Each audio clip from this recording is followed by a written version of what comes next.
एटा लोकसभा से तीसरी बार बीजेपी के प्रत्याशी घोषित किए गए राजवीर सिंह राजू भैया आज हमारे पास हैं। आइए उनसे बात करते हैं कि लगातार तीसरी बार पार्टी ने विश्वास जताया है, किस तरह का उनका चुनाव प्रचार चल रहा है। अभी उन्होंने बूथ कार्यकर्ता सम्मेलन को संबोधित किया था। क्या कुछ वादे कर रहे हैं जनता से जिससे उनको तीसरी बार फिर जनता चुने? देखिए, इस बार माननीय मोदी जी ने एक नारा दिया है, इस बार 400 पार। निश्चित रूप से 400 पार का नारा साकार होगा और सभी कार्यकर्ता उसको मेहनत करने में लग गए हैं। और एटा को जो 10 साल में मिला, जो कभी सोचा भी नहीं था, आगे आने वाले समय में वो कुछ मिलने वाला है जो किसी ने सोचा भी नहीं हुआ। एटा हमेशा अग्रणी लाइन में खड़ा होगा, इतना आपको विश्वास दिला सकता हूँ। सांसद जी, आपने एटा में कितने हजार करोड़ रुपए के काम कराए हैं? आपने अभी जिक्र किया था कि आपने जगह जगह पर सड़कें, खरंजा सड़कें, नाली बनवाए, क्या कुछ बताएंगे? देखिए, मैंने हिसाब लगाया था कल परसों में, एटा में 10 साल में लगभग 30,000 करोड़ के काम हुए हैं, जिसमें से 2 चीज़ें हैं, जिसमें खाद्यान्न नहीं जुड़ा है और इसमें गैस नहीं है। उसके बाद भी 29,000 करोड़ के काम लगभग एटा लोकसभा में हुए हैं। सांसद जी, ये आपका तीसरा चुनाव है और मैं समझता हूँ शायद आपके पूरे राजनीतिक कैरियर में पहला ऐसा चुनाव है जो बाबूजी कल्याण सिंह की अनुपस्थिति में हो रहा है, उनके बाद हो रहा है। तो आप क्या वो आपके चुनाव का प्रबंधन करते थे? कितना आप कठिनाई महसूस करेंगे कि अब की बार आपका जो चुनाव प्रबंधन है खुद करना पड़ेगा बाबूजी के अनुपस्थिति में? देखिए, उनकी कमी तो हमेशा खलेगी और मुझे ही नहीं, बहुत लोगों को खलती होगी, खलेगी भी। और विधानसभा का चुनाव अभी 2022 का गया है, वो भी बिना बाबूजी के हुए लड़ा। मेरे बेटे उसमें विधायक हुए और लगभग 50,000 की लीड मिली। बाबूजी के जो शुभचिंतक हैं वो हमेशा बाबूजी का जो सपना था उसको पूरा करने में लगे हैं और निश्चित रूप से बड़ी सफलता मिलेगी।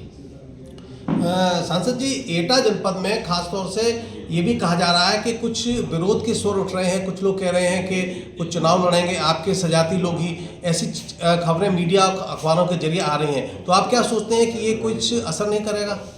देखिए, कोई असर नहीं करेगा और चुनाव लड़ने के लिए तो हर एक व्यक्ति स्वतंत्र होता है, लेकिन आप जो सोच रहे हैं कि विरोध के स्वर हैं, ऐसा कुछ भी नहीं है। सांसद जी, बीजेपी ने जो राम मंदिर अयोध्या में बनवाया, इसका श्रेय पूरा बीजेपी को मिल रहा है। पूरे देश में एक ऐसा माहौल है जो कि राममय हो गया है। लोगों का कहना है कि बीजेपी सबसे बड़ा जो माइलेज है राम मंदिर का ले रही है।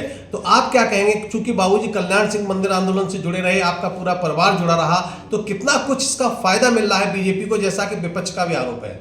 देखिए, पार्टी ने कभी भी राम के मंदिर को राजनीतिक मुद्दा कभी नहीं बनाया, लेकिन हमारे एजेंडे में ये स्पष्ट था कि राम के मंदिर का निर्माण होना ही चाहिए। और आज भी अगर कोई ये कह रहे हैं कि हम मंदिर के निर्माण को लेके हम लोग राजनीति कर रहे हैं, ऐसा कुछ नहीं है। हमारा एजेंडा था, हमने पूरा किया उसको। आपकी पार्टी एक नारा दिया करती थी कि अयोध्या, मथुरा, काशी। तो अयोध्या का काम पूरा होने के बाद अब काशी और मथुरा का काम चल रहा है। क्या आप उम्मीद करेंगे आने वाले समय में जो काशी है, मथुरा है, वो भी अयोध्या की तरह मूर्त रूप लेगी? निश्चित रूप से भव्य विकास होगा। हमारी सरकार में तो विकास के अलावा कोई दूसरा काम ही नहीं है और जहाँ भी ये है बहुत अच्छी तरह से विकास होगा। अब कल आप देख रहे होंगे प्रधानमंत्री जी को छोटे छोटे एयरपोर्ट स्टार्ट किए हैं, जिसमें अलीगढ़ का भी है, और अलीगढ़ में एयरपोर्ट बनने से हमारे एटा और कासगंज के लोगों को भी लाभ मिलेगा। सांसद जी, आपका जो टिकट हुआ है उसके पीछे एक बहुत बड़ी बात ये भी चर्चा में है कि बाबूजी कल्याण सिंह के बाद पूरे उत्तर प्रदेश में जो लोधी वोट बैंक है वो आपके पीछे है, आप उसके पूरी तरह से उसके खेवनहार हैं। तो क्या लगता है कि 70 से ज़्यादा सीटें जो लोधी बाहुल है विधानसभा की, उनकी वजह से अगली बार हो सकता है आपको मंत्री बनाने पर भी विचार किया जाए, क्योंकि लगातार तीसरी बार आप जीत कराएंगे? आपकी क्या उम्मीद है? देखिए, मेरे लिए यही बड़ी बात है कि माननीय प्रधानमंत्री जी की सरकार में मैं सांसद हूँ। देखिए, जहाँ तक आपने लोधी समाज की बात की है कि बाबूजी के साथ इकट्ठा था, बाबूजी ने पूरे समाज को और अन्य समाज को भी, और ख़ासतौर से अपने लोधी समाज को पार्टी के साथ जोड़ा है और 100% वोट ये बीजेपी का रहता है और हमेशा रहेगा। सांसद जी, क्या जो आगामी लोकसभा का चुनाव है, आपके कद को देखते हुए या खासतौर से लोधी वोट बैंक की बहुतायत को देखते हुए आप प्रचारक के रूप में भी आपसे काम लिया जाएगा? क्योंकि जो बेल्ट है पूरी तरह से वो लोधी बाहुल है आसपास की और बहुत ज़्यादा संख्या में वोट है। देखिए, क्या आपको कैसे कॉन्टेक्ट किया गया? मैं हर बार जाता हूँ, स्टाफ प्रचारक के रूप में मुझे भेजा जाता है और करीब करीब मैं हेलीकॉप्टर से 3-3, 4-4 जनसभाएं रोज करता हूँ और पार्टी का जो भी आदेश होता है काम करने के लिए मैं कभी पीछे नहीं हटता। जहां तक एटा लोकसभा की बात की जाए तो आदरणीय बाबूजी 2009 में यहां से चुनाव लड़े निर्दलीय और 1,28,000 वोटों से विजयी रहे। उसके बाद 2014 में आपने 2,01,000 वोट से विजय प्राप्त की। उसके बाद आपने 2019 में 1,22,000 वोटों से विजय प्राप्त की। इस बार आपका आंकड़ा कितना है, कितने वोटों से विजय की उम्मीद रखते हैं? देखिए इस बार 5 लाख पार, और इसलिए कि विपक्ष सामने है ही नहीं, और जो विपक्ष है भी वो किसी गांव में घुसने की स्थिति में भी नहीं है।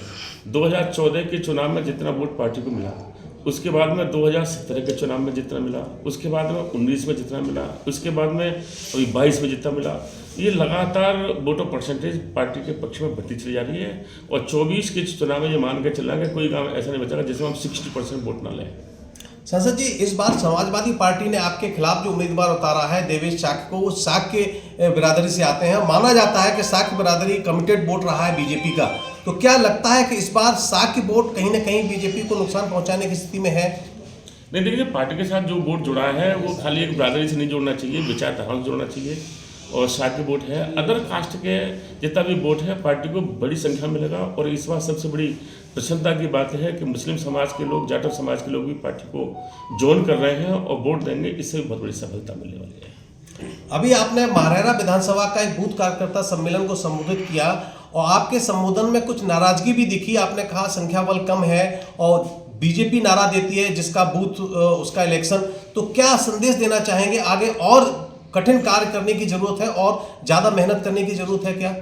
नहीं, मैंने कोई भी गुस्सा जाहिर नहीं की है। जितनी संख्या आनी चाहिए थी उसमें कहीं कुछ कमी सी बैठी है, हमारी कमी रही होगी, हम सूचना नहीं दे पाए होंगे, हम अगला प्रोग्राम होंगे। और मारेरा तो इतनी टॉपेस्ट सीट है, कम से कम 40,000 का मुझे मार्जिन देती है यहाँ से। एक अंतिम प्रश्न ये है कि आप एटा लोकसभा क्षेत्र से बीजेपी के अधिकृत प्रत्याशी हैं, अपने एटा के मतदाताओं से क्या अपील करना चाहेंगे, क्या कुछ कहना चाहेंगे? देखिए, सबका साथ सबका विश्वास भी जो हुआ है हमारे प्रधानमंत्री जी के पक्ष में, निश्चित रूप से जिन परिवारों को लाभ मिला है हमारी योजनाओं का, और वो सब लोग चाहे किसी भी जाति के हैं, चाहे किसी भी धर्म के हैं और चाहे किसी पार्टी के हैं, उन लोगों ने भाजपा को वोट देने का मन बना लिया है। और इस बीच में ज्वाइनिंग का कार्यक्रम चल रहा है, बहुत सारे लोगों ने ज्वाइन किया है, उनसे बहुत बड़ा बेनिफिट मिलेगा पार्टी को। अब की बार 400 पार ये नारा दिया है मोदी जी ने, और जैसा पिछली बार था 300 पार का, तो क्या लगता है कि नारा पूरा होगा? देखिए, पिछली बार नारा दिया था 17 के चुनाव में उत्तर प्रदेश में 300 पार, और 300 पार की जगह हम पहुंचे 375। 2019 में एक नारा दिया था 300 पार, तो हम लोग पहुंचे 303। इस बार प्रधानमंत्री नारा दिया है 400 पार, तो निश्चित रूप से माना गया हम 400 पार करेंगे, बल्कि 410-15 तक पहुंचेंगे।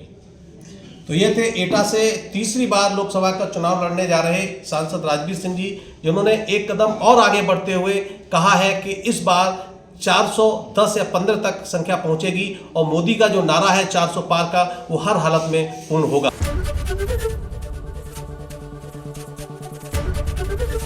एबीपी गंगा, खबर आपकी, जुबान आपकी।